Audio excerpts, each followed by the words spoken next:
Custo de vida, emprego e desemprego, cesta básica, tarifas públicas, salário mínimo. Agora, na Brasil Atual, a análise do DIEESE. E nós vamos conversar agora com o diretor técnico do DIEESE, Fausto Augusto Júnior. Bom dia, Fausto. Bom dia, Glauco. Bom dia a todos. Fausto, o Brasil teve, depois de 3 meses de deflação, né, já em outubro, a gente voltou a ter a inflação subindo e agora, pelo segundo mês seguido, a prévia, chamada prévia da inflação, subiu com destaque para alimentos e planos de saúde. Mas os combustíveis também voltaram a aumentar de preço. Como é que você vê esses dados divulgados do Índice Nacional de Preço ao Consumidor Amplo, IPCA 15, na semana passada, Fausto? Bem, Glauco, de alguma forma era o que a gente já vinha falando antes da própria eleição. Ou seja, quando a gente teve uma redução da inflação, quando a gente teve ali a questão da mudança da tributação sobre combustíveis, você teve ali a desaceleração da inflação. Agora, a questão tributária simplesmente ela retorna, né? Ou seja, ela não coloca ou não resolveu o problema.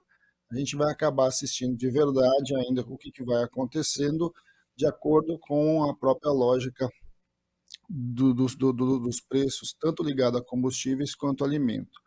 As questões referentes à alimentação não mudaram, elas continuam com problema, e enquanto você de fato não implementar uma nova política de apoio à agricultura familiar, enquanto você não recompor os estoques reguladores, a gente vai voltar tendo problemas com alimentos. No caso dos combustíveis, a gente já sabe, já há algum tempo vem falando sobre isso, que é a questão da política de preços da Petrobras. Toda vez que sobe o dólar, toda vez que sobe o petróleo no mercado internacional, o combustível sobe. E além disso, a gente está vendo também as questões sazonais, ou seja, vinculadas aos próprios contratos, como a gente está assistindo agora na questão de planos de saúde, enfim, todo o setor de saúde. A inflação, de certo modo, ela está dentro do padrão, dentro do esperado, inclusive pelo próprio Banco Central. Agora, ela está mais alta e ela voltou a subir, porque as questões objetivas, as questões que de fato levam ao aumento da inflação não foram resolvidas.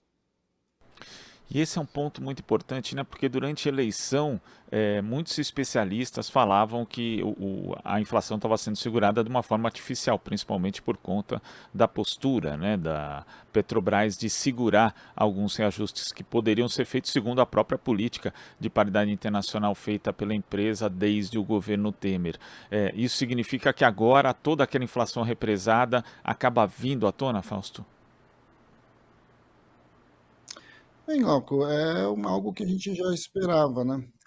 De alguma forma, você tem, de um lado, a questão de combustíveis, de outra, a questão de alimentos. Enquanto você não enfrentar essas duas questões, você, de alguma forma, não vai resolver o problema de inflação, que tem como base a questão da oferta. A gente vive, sim, uma dificuldade internacional, uma inflação no globo, ela está sim, sendo puxada, e aí nós temos a discussão da guerra da Ucrânia, a gente tem desde as discussões da pandemia, e tudo isso, de certo modo, intervém na questão aí na questão inflacionária. Agora, vamos assistir aí como vai ser as ações, quando foi indicado o próximo ministro da Fazenda, como vai ser a construção aí da nova política econômica do governo Lula. Tudo isso, de alguma forma, tende a caminhar na resolução de alguns desses problemas. Vamos assistir um pouco de como é que isso vai acontecer, porque a partir disso a gente pode saber aí como as coisas vão avançar. Dentro disso, né, que vai acontecer ainda, Fausto, você vem falando aqui há algum tempo dessa questão da política da Petrobras, mas tem outras, né, estoques reguladores também, tem a questão do apoio à agricultura familiar. Que tipo de medidas emergenciais você acha que poderiam ser tomadas para tentar refrear, em especial, a inflação dos alimentos, que é a que mais castiga o brasileiro, já nos primeiros meses do governo eleito, Fausto? Então, Glauco, esse é um debate que precisa ser pensado e construído ao longo do tempo, principalmente no primeiro ano. De um lado, a gente vai ter que trabalhar com a questão do fortalecimento da agricultura familiar, a gente vai ter que retomar e fortalecer programas como o PAA, o PNAE, ou seja, o Programa de Aquisição de Alimentos, o Programa de Alimentação Escolar. Você vai ter que recompor estoques, como você lembrou. e você vai ter que mexer na política de preços da Petrobras. Essas são bases significativas e importantes para a gente lidar aí com a questão da inflação em geral e mesmo a inflação de alimentos, porque vamos lembrar que tudo que roda aqui pelo Brasil roda por cima do óleo diesel. Não é possível você continuar tendo 1 litro de óleo diesel custando mais do que o litro da gasolina. Isso é uma distorção do próprio lógica do mercado que a gente tem e do ponto de vista das necessidades da população. É difícil imaginar no curto prazo, assim, nos primeiros 100 dias, você consiga equacionar todas essas questões, mas de alguma forma você já vai indicando. Quando você já vai indicando isso para o mercado, qual vai ser o caminho, o mercado ele tende também a se acomodando. Vamos assistindo um pouco sobre isso, porque a gente sabe também que as questões da inflação no Brasil, historicamente, são questões estruturais e, teoricamente, precisam ser enfrentadas. E são questões culturais e agora, inclusive, né, nesse último ciclo econômico, ficou até um pouco mais confuso, Fausto, porque em geral a inflação aqui era sempre a chamada inflação de demanda, né, provocada justamente pelo aumento do consumo ou eventualmente por alguma quebra de safra, mas dessa vez foi diferente, né? Essa inflação recente do governo Bolsonaro tinha outro tipo de característica, principalmente vinculada à questão do preço dos combustíveis. Então muda a característica, também vai mudar o jeito de combater, não é só aumentando os juros como tem sido feito aqui no Brasil, uma receita, aliás, que é bastante antiga, Fausto.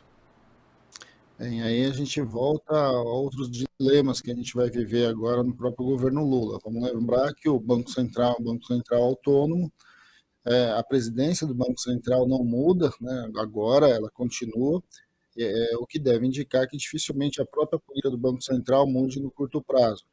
A questão da elevação de taxa de juros para controlar a inflação, é difícil de imaginar que isso vai se alterar nesse primeiro momento. Há uma necessidade, sim, de fazer uma boa discussão ali junto ao Conselho Monetário Nacional, porque este, sim, vai mudar, em que você tem que articular, né? O combate à inflação precisa se articular ao crescimento econômico, à possibilidade de geração de emprego e renda. Acho que esses são os grandes desafios que estão colocados. É claro que quando você vai equacionando as questões estruturais, a gente vai enfrentando, inclusive, a questão de juros, né? Acho que esse debate vai ser um debate que vai ser muito quente aí nos primeiros meses do próximo governo, e que, de alguma forma, vai indicar para a gente um pouco esses caminhos por onde vão traçar. É claro que, por exemplo, o debate agora que a gente está assistindo sobre a PEC da transição, sobre toda essa discussão de teto de gastos, vão fazer diferença nesse debate, e inclusive a questão em relação a essa queda de braço entre o governo e o chamado mercado, mas que na verdade a gente sabe que é o mercado financeiro. Tudo isso a gente vai assistir muito provavelmente aí nos primeiros 3 meses do novo governo. Fausto, muito obrigado pela sua participação aqui no Jornal Brasil Atual de hoje. Até a próxima. Ótima semana. Até a próxima, Glauco. Conversamos aqui com o diretor técnico do Diese, Fausto Augusto Júnior. Estamos apresentando Jornal Brasil Atual. As notícias que os outros não dão.